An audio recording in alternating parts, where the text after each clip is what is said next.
that have sought the genocide of mankind for political, religious, economic, and social reasons. Hitler, Pol Pot, Mao, and Lenin are some of the infamous leaders who sought the genocide of mankind. In America, our own government disregarded the humanity of people groups such as the African Americans and the Native Americans. Today, we are confronted with a whole generation of people who are being exterminated unjustly in a genocide that exceeds any previous. Abortion is the willful destruction of a living human being. What is genocide? Webster's New World Encyclopedia defines genocide as a cultural, racial, religious, political, national, ethnic, or other group defined by the exterminators as undesirable. That definition readily applies to abortion. The national group is Americans, and the unwanted are the unborn. They are now being destroyed at the rate of nearly 1 out of every 3 conceived.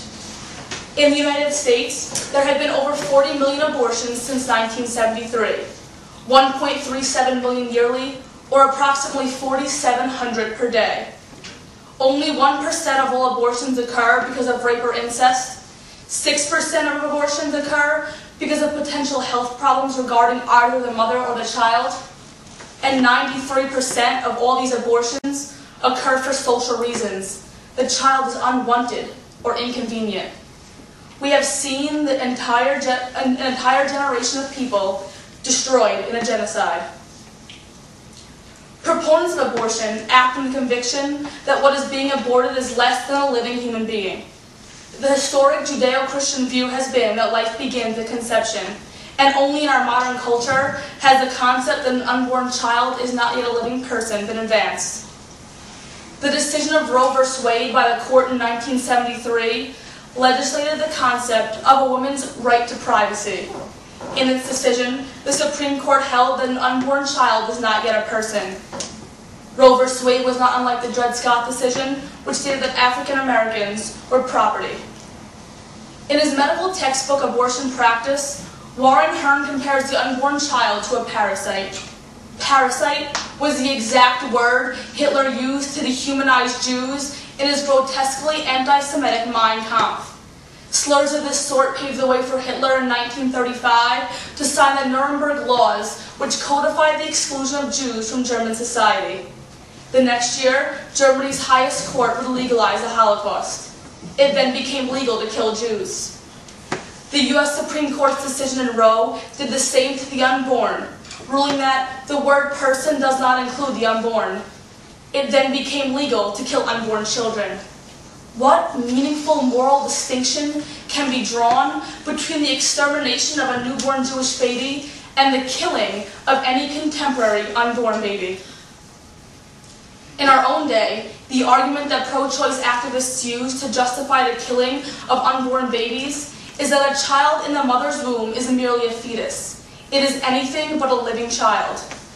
Gloria Steinem, author, leader, and spokesperson for feminism in the pro-abortion movement, said, "A woman should have the right to abortion just as she has the right to remove any parasitic growth from her body. It should be self-evident that human life begins at conception. The fertilized egg is alive, and it possesses the genetic matter of a being distinct from the mother and father. At only 2 weeks after conception, there is a discernible heartbeat. The circulating blood is the unborn baby's, not the mother's. At 43 days, brainwaves are detectable, and there is evidence that the unborn child can perceive pain. Since brainwaves and heartbeat are considered vital signs, why are some people so reluctant to admit that there is human life in the first trimester? In addition, the laws of genetics state that people make people. They don't make horses or mice. Thus, an unborn child conceived by a human female and a human male is a member of the human species. It is genetics that determine an individual's biological species. Abortion, whatever else it may be, is an act against nature. It violates natural law. Joel Feinberg, former philosophy and law professor, defined natural law as God or nature, or of all human law must be derived. Natural law has a number of different sources. One of these is the laws of nations. by which, over the ages, regular patterns become apparent. An example of this would be the laws against murder. Another is in first principles, based in self-evident truths and the universal sense of the way things ought to be. And yet another is in natural science, particularly the universal biological law of self-preservation. These natural laws provide arguments against the practice of abortion because abortion stands in contrast to the basic principle that all humans, whether born or unborn, have the right to life. Throughout the scriptures, the truths that human life begins at conception cannot be legitimately challenged. Jeremiah, King David, and John the Baptist all speak of being known of God from conception. The scriptures also elevate the sanctity of human life from conception over and above all other creatures. It is because we are made in the image of God that the unjust taking of a human life is considered murder.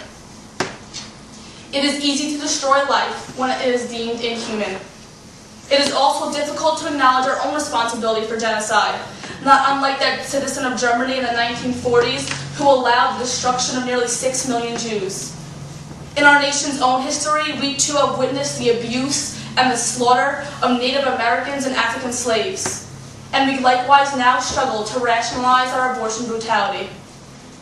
It is sad to see such a great nation as ours, having fought and died for the freedoms and for the rights of others, to become perpetrators of the largest genocide in the history of mankind. We now live in a world where seals and whales have more rights than the unborn child. 7 minutes, 1 second. Turn the lights on? Oh, no, that's okay.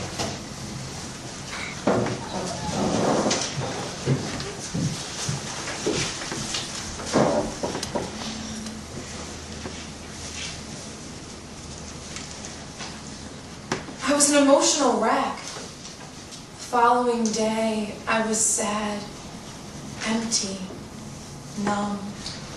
I knew that day I had made a huge mistake, and I wish with all my heart that I would have done things differently.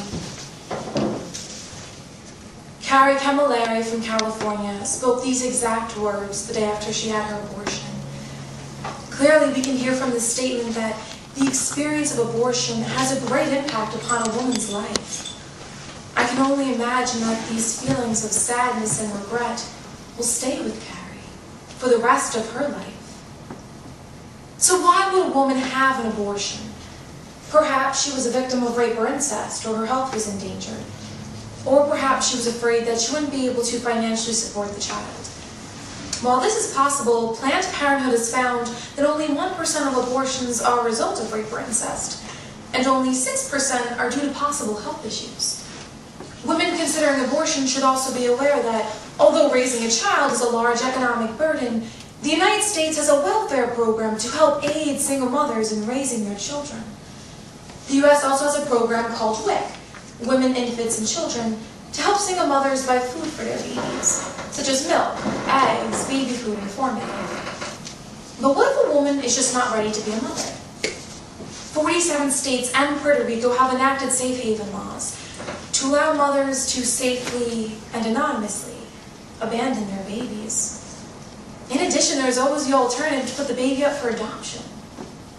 Unfortunately, however, many unprepared mothers aren't even informed of the possibility of adoption. Janice learned or reported that her abortion provider never even spoke about the possibility of adoption, because in her opinion, abortion is a business. Janice is quite accurate in saying this.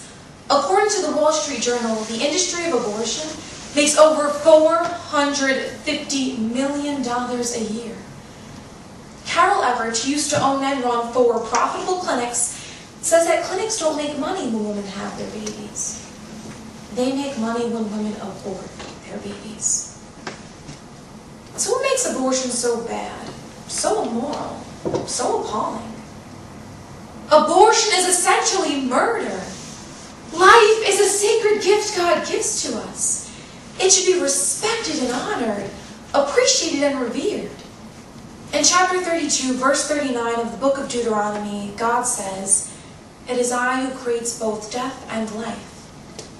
Each and every person was created in the image and likeness of God from the moment he or she was conceived.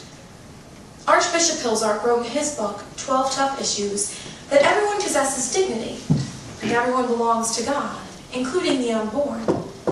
Thus, we as humans have no right to take away life.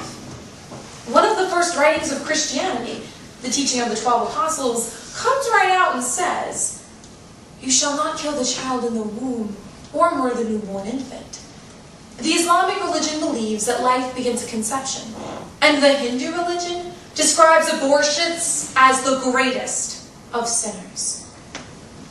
On a secular level, legalized abortion in the United States is essentially hypocritical if you really think about it. Aren't we the people who wrote the Declaration of Independence? Aren't we the people who feel that everyone has the right to life, liberty, and the pursuit